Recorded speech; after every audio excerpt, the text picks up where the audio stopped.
All right, let's just get right into it. There's a really painful truth that almost every independent consultant, especially quantity surveyors, figures out way too late. It's this incredibly costly mistake that has absolutely nothing to do with your skills or your experience, but it has everything to do with how you price your services. This right here, this is the heart of the entire problem. And you know what? It happens to the best of us. I'm talking seasoned pros who go independent after decades in the game. The issue isn't what clients can afford. It's the old mindset that we carry with us from our past corporate lives.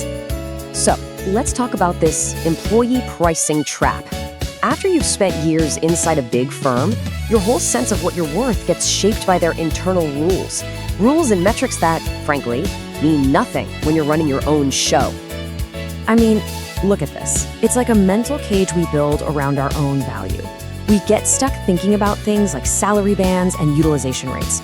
But let's be honest, those were all internal numbers designed for the company's bottom line. They have zero to do with the actual real-world value you deliver to a client, but we still carry them around with us. And this is what happens.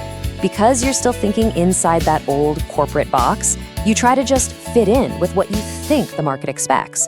So you set your rates way too low, and you end up undercutting your own expertise right from day one.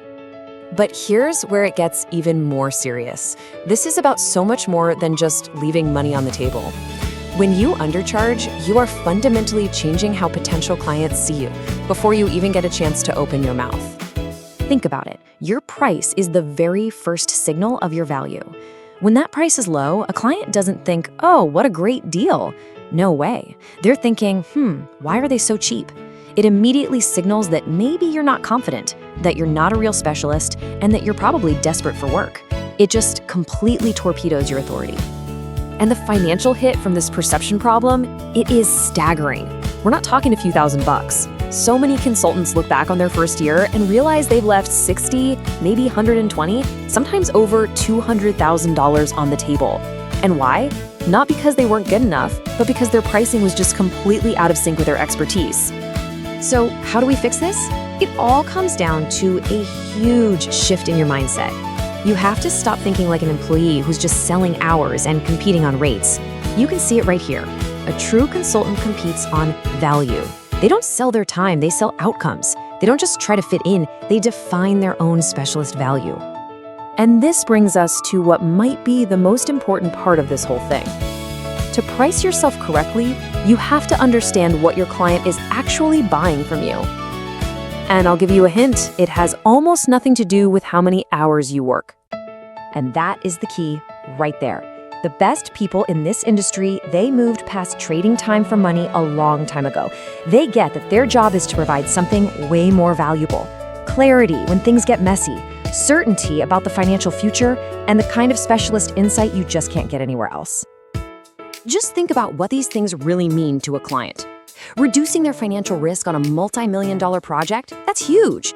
Giving them better control, helping them make clearer, more confident decisions. I mean, these are the things that save them from major headaches, sleepless nights, and massive amounts of money. That's what they're paying for. And that value, the risk you remove, the certainty you create, the smarter outcomes you deliver, is worth so much more than a simple hourly rate could ever capture.